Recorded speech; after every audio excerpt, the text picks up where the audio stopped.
1 Samuel chapter 26. The Zephites went to Saul at Gibeah and said, Is not David hiding on the hill of Hakilah, which faces Jeshimon?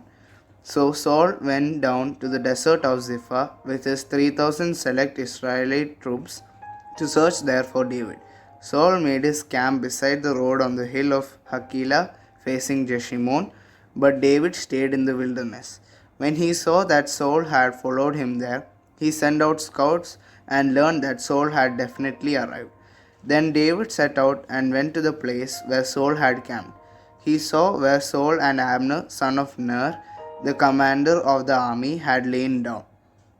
Saul was lying inside the camp with the army encamped around him. David then asked Abimelech the Hittite and Abishai, son of Zeruiah, Joab's brother, who will go down into the camp with me to Saul? I'll go with you, said Abishai. So David and Abishai went to the army by night, and there was Saul lying asleep inside the camp with his spear stuck in the ground near his head. Abner and the soldiers were lying around him. Abishai said to David, Today God has delivered your enemy into your hands. Now let me pin him to the ground with one thrust of the spear. I won't strike him twice. But David said to Abishai, Don't destroy him. Who can lay a hand on the Lord's anointed and be guiltless? As surely as the Lord lives, he said, the Lord himself will strike him, or his time will come and he will die, or he will go into battle and perish. But the Lord forbid that I should lay a hand on the Lord's anointed. Now get the spear and water jug that are near his head, and let's go. So David took the spear and water jug near Saul's head, and they left. No one saw or knew about it, nor did anyone wake up. They were all sleeping, because the Lord had put them into a deep sleep. Then David crossed over to the other side and stood on top of the hill some distance away. There was a wide space between them. He called out to the army and to Abner, son of Ner, Aren't you going to answer me, Abner? Abner replied, Who are you who calls to the king? David said, You are a man, aren't you? And who is like you in Israel? Why didn't you guard your lord the king? Someone came to destroy your lord the king. What you have done is not good. As surely as the Lord lives, you and your men must die, because you did not guard your master, the Lord's anointed.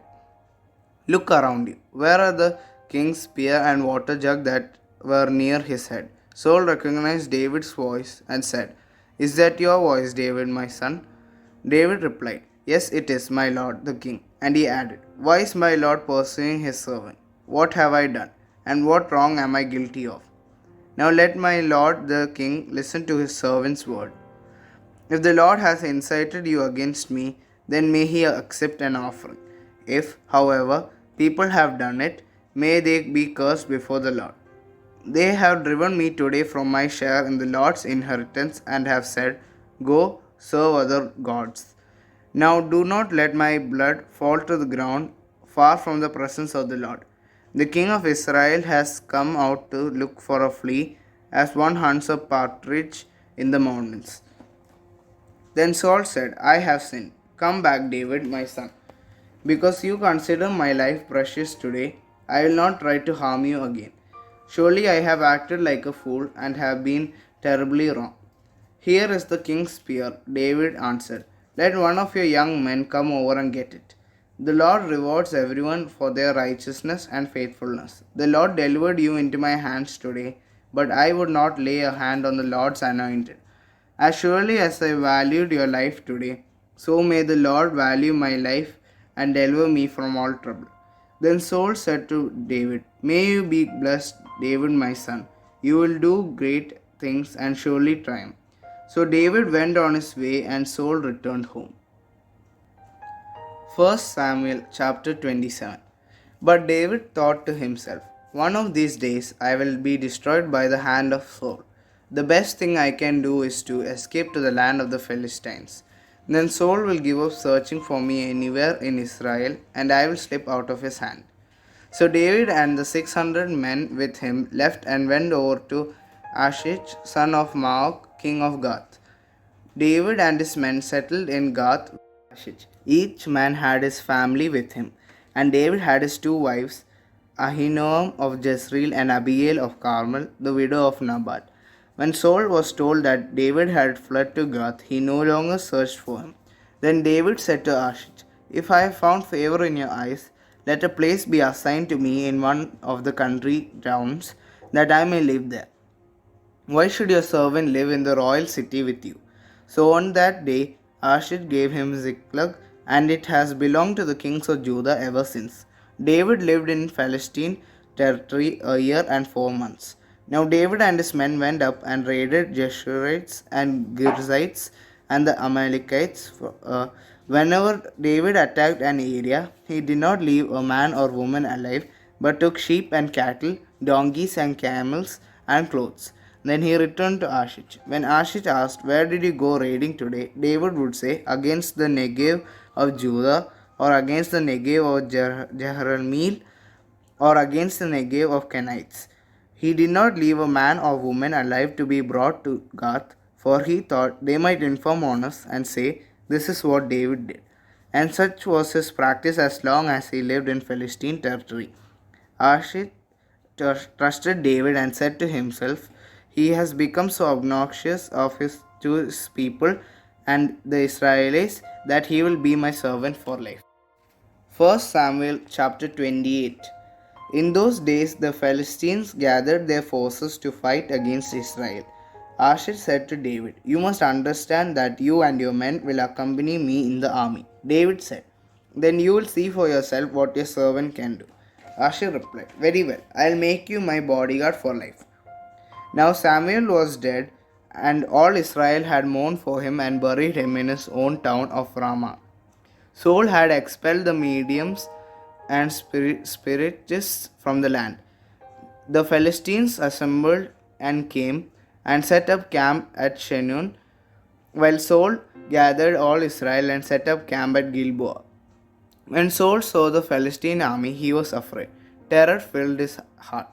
He inquired of the Lord, but the Lord did not answer him by dreams or Urim or prophets. Saul then said to his attendants, "Find me a woman who is a medium, so I may go and inquire of her." "There is one in Endor," they said. So Saul disguised himself, putting on other clothes, and at night he and two men went to the woman. "Consult a spirit for me," he said, "and bring up for me the one I name." But the woman said to him, "Surely you know what Saul has done. He has cut off the mediums and spiritists from the land. Why have you set a trap for my life to bring about my death?" Saul swore to her by the Lord, "As surely as the Lord lives, you will not be punished for this." Then the woman said, "Whom shall I bring up for you?" "Bring up Samuel," he said. When the woman saw Samuel, she cried out at the top of her voice and said to Saul, "Why have you disturbed me? You are Saul." The king said to her, "Don't be afraid. What do you see?" The woman said, "I see a ghostly figure coming up out of the earth." "What does he look like?" he asked. "An old man wearing a robe is coming up," he said. Then Saul knew it was Samuel, and he bowed down and prostrated himself with his face to the ground. Samuel said to Saul, "Why have you disturbed me by bringing me up?" "I am in great distress," Saul said. "The Philistines are fighting against me, and God has departed from me. He no longer answers me either by prophets or by dreams. So I have called on you to tell me what to do." Samuel said, "Why do you counsel me? Now that the Lord has departed from you and become your enemy, the Lord has done what he predicted through me. The Lord has torn the kingdom out of your hands and given it to one of your neighbors, to David. Because you did not obey the Lord or carry out his fierce wrath against the Amalekites, the Lord has done this to you today. The Lord will deliver both Israel and you into the hands of the Philistines, and tomorrow you and your sons will be with me. The Lord will also give the army of Israel into the hands of the Philistines." Immediately Saul fell full length on the ground, filled with fear because of Samuel's words. His strength was gone, for he had eaten nothing all that day and all that night. When the woman came to Saul and saw that he was greatly shaken, she said, "Look, your servant has obeyed you. I took my life in my hands and did what you told me to do. Now please listen to your servant and let me give you some food, so you may eat and have strength to go on your way. He refused and said, I will not eat. But his men joined the woman in urging him, and he listened to them. He got up from the ground and sat on the couch.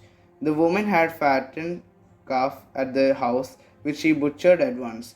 She took some flour, kneaded it, and baked bread without yeast. Then she set it before Saul and his men, and they ate. That same night they got up and left. 1 Samuel chapter 29. The Philistines gathered all their forces at Ephek, and Israel camped by the spring in Jezreel. As the Philistine rulers marched with their units of hundreds and thousands, David and his men were marching at the rear with Achish. The commanders of the Philistines asked, What about these Hebrews? Achish replied, Is this not David, who was an officer of Saul, king of Israel? He has already been with me for over a year, and from the day he left Saul until now, I have found no fault in him. But the Philistine commanders were angry with Achish and said, Send the man back, that he may return to the place you assigned him. He must not go with us into battle, or he will turn against us during the fighting. Now, how better could he regain his master's favor than by taking the heads of our own men? Isn't this the David they sang about in their dances? Saul has slain his thousands, and David his tens of thousands. So Achish called David and said to him, As surely as the Lord lives, you have been reliable, and I would be pleased to have you serve with me in the army. From the day you came to me until today, I have found no fault in you, but the rulers don't approve of you. Now turn back and go in peace, do nothing to displease the Philistine rulers. But what have I done? Asked David. What have you found against your servant from the day I came to you until now? Why can't I go and fight against the enemies of my lord the king? Achish answered, I know that you have been as pleasing in my eyes as an angel of God. Nevertheless, the Philistines' commanders have said, You must not go up with us into battle. Now get up early along with your master's servants who have come with you, and leave in the morning as soon as it is light. So David and his men got up early in the morning to go back to the land of Philistines, and the Philistines went up to Jezreel. 1 Samuel chapter 30. David and his men reached Ziklag on the third day. Now the Amalekites had raided the Negev and Ziklag. They had attacked Ziklag and burned it, and had taken captive the women and everyone else in it, both young and old. They killed none of them, but carried them off as they went on their way. When David and his men reached Ziklag, they found it destroyed by fire, and their wives and sons and daughters taken captive. So David and his men wept aloud until they had no strength left to weep. David's two wives had been captured, Ahinoam of Jezreel and Abigail, the widow of Nabal of Carmel. David was greatly distressed because the men were talking of stoning him. Each one was bitter in spirit because of his sons and daughters. But David found strength in the Lord his God. Then David said to Abiathar the priest, the son of Melech, Bring me the ephod. Abiathar brought it to him. And David inquired of the Lord, Shall I pursue this raiding party? Will I overtake them? Pursue them, he answered. You will certainly overtake them and succeed in the rescue. David and his 600 men with him came to the Besor valley, where some stayed behind. 200 of them were too exhausted to cross the valley, but David and the other 400 continued the pursuit. They found an Egyptian in a field and brought him to David. They gave him water to drink and food to eat, part of a cake of crushed figs and 2 cakes of raisins. He ate and was revived, for he had not eaten any food or drunk any water for 3 days and 3 nights. David asked him, Who do you belong to? Where do you come from? He said, I am an Egyptian, the slave of an Amalekite. My master abandoned me when I became ill 3 days ago. We raided the Negev of Kerethites, some territory belonging to Judah, and the Negev of Caleb, and we burned Ziklag. David asked him, Can you lead me down to this raiding party? He answered, Swear to me before God that you will not kill me or hand me over to my master, and I will take you down to them. He led David down, and they were scattered over the countryside, eating and drinking and reveling because of the great amount of plunder they had taken from the land of Philistines and from Judah. David fought them from dusk until evening of the next day, and none of them got away, except 400 young men who rode off on camels and fled. David recovered everything the Amalekites had taken, including his 2 wives. Nothing was missing. young or old, boy or girl, plunder or anything else that they had taken. David brought everything back. He took all the flocks and herds, and his men drove them ahead of the other livestock, saying, "This is David's plunder." Then David came to the 200 men who had been too exhausted to follow him and who were left behind at the Besor valley. They came out to meet David and the men with him. As David and his men approached, he asked them how they were. But all the evil men and troublemakers among David's followers said, "Because they did not go out with us, we will not share with them the plunder we recovered. However, each man may take his wife and children and go." David replied, "No, my brothers, you must not do that with what the Lord has given us. He has protected us and delivered into our hands the raiding party that came against us. Who will listen to what you say? The share of the man who stayed with the supplies is to be the same as that of him who went down to the battle. All will share alike." David made this a statute that ordinance for Israel from that day to this. When David reached Ziklag, he sent some of the plunder to the elders of Judah, who were his friends, saying, "Here is a gift for you from the plunder of the Lord's enemy." David sent it to those who were in Bethel, Ramoth, Negev, and Jatir, to those in Aror, Simphoth, Estome, and Rakel, to those in the towns of the Zeremelites and Kenites, to those in Hormah, Borshan, Athak, and Hebron, and to those in the other places where he and his men had roamed.